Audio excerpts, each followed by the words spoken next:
የምትወደው ሰው ሲናፍቅ የሆነች የዝምታ ጊዜ ትመጣለች። ያኔ ወይ ደስተኛ ትሆናለህ ወይ ደግሞ ባህል መቆጣጠር ያቅታል።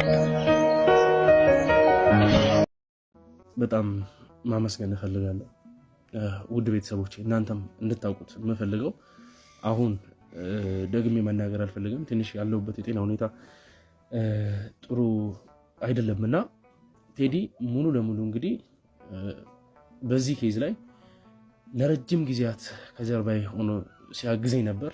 ይሄ ብቻም አይደለም፣ በጣም ብዙ አይነት ኬዞችን አብረን ስንሰራ ነበር። ቢሆንም ግን ላይክ ከካሜራ ጀርባ ሆኖ እግር በእግር አንዳንድ ነገሮችን የሚከታተሉበት ምንም የሚያስተካክሉበት ሁኔታም ተፈጥሮ ነበር።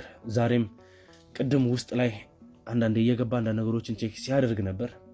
መጣራት ባለበት መንገድ ግን አንዳንድ ጉዳዮች ስለነበሩ ለኔም ሳያሳውቀኝ በራሱ ሄዶ እንግዲህ መጨራረስ ያለበትን ጉዳዮች ጨራርሷልና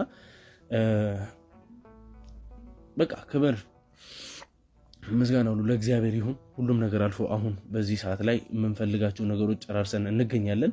አሁን ፖይንታችን ምንድነው? አክሊሉ እጁ ላይ የነበሩትን ፋይሎች በሙሉ አሳልፎ ከሰጠን እንግዲህ ለአንዴና ለመጨረሻ ይሄ ፋይል ይሄ ኬዝ በእንደዚህ አይነት ሁኔታ መዘጋቱ በጣም ደስ ብሎኛል። ወንድሜ ቴዲም እንግዲህ በስተመጨረሻ እንደዚህ አንተ ከጎን የሆንክበትን ነገር በተለይ ደግሞ እንደዚህ ፕሮግራም እያቋረጥን የምንወጣበት በተደጋጋሚ ብዙ አይነት ጊዜዎች ነበሩ። ያኔንም ነገሮች እንግዲህ አንተ ገብተህ በራስ መንገድ ነገሮችን ካሜራ ሳታበራ እያጣራ ተገቢ የሆነ ፋይሎችን ሰጥተኸኛል። ይሄ ኬዝም ደግሞ ለረጅም ጊዜያት የሚቆይ ነበር። ግን በነበረን ትልቅ ትብብር እኔም አንተም ወንድማችን ዘላለምም ብቻ ከጀርባ ብዙ ነገሮችን እያደረግን እያስተካከልን ነበር። ስፔሻሊ በዚህኛዋ ኬዝ መስተካከል የነበረበት ሁኔታ ስለነበርና ውድ ቤተሰቦች እንግዲህ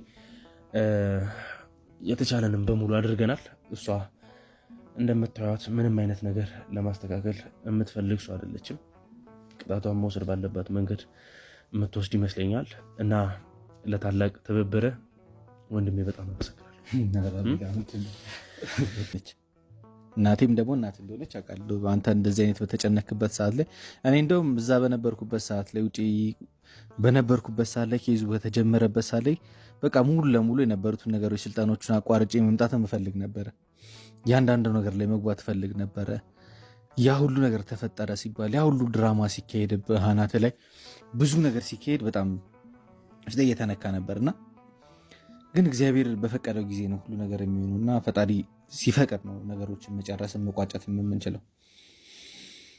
ከሰናይ ልጅ እንግዲህ የሚያስፈልገንን መረጃ ከተቀበልን ኦልሬዲ ፕሮሰሶች የተጀመሩ ነገሮች አሉ። እናትየውን የሚያዛችን አይቀርም። ብቻ ለበጎ ሆኖ ሁሉን ነገር በጥሩ ሁኔታ ጨርሰናል። ዛሬ ትልቅ ውጤት ነው ያሳካነው። ብዙ ጊዜ ስንሞክረው የነበረው ብዙ ጊዜ እንግዲህ በኢሜይልም በቴክስትም ቴሌግራም ላይም እንግዲህ ወጥመዳችን ውስጥ ለመክተት መረባችንን ዘርግተን ስንከታተላት የነበረችው ልጅ እንግዲህ በመጨረሻ ደረጃ እጃችን ላይ ማስገባት ችለናል። ስለዚህ የድል ቀን ነው ለእኛና አቤልንም እንኳን ደስ ያለ እንድትሉ ትፈልጋለሁ። ምክንያቱም እናቱ ነፃ የምትወጣበትን ዶክመንት እጃችን ላይ ማስገባት ችለናል። ከዛም ውጭ ደግሞ ዌልካም እያላችሁ በአዲሱም ቻናል ደግሞ እንድትቀበሉ ትፈልጋለሁ። አቤላ የምትለው ነገር አለ? ያው ብዙም የምለው ነገር የለም፣ ትንሽ የደከመኝም ስለሆነ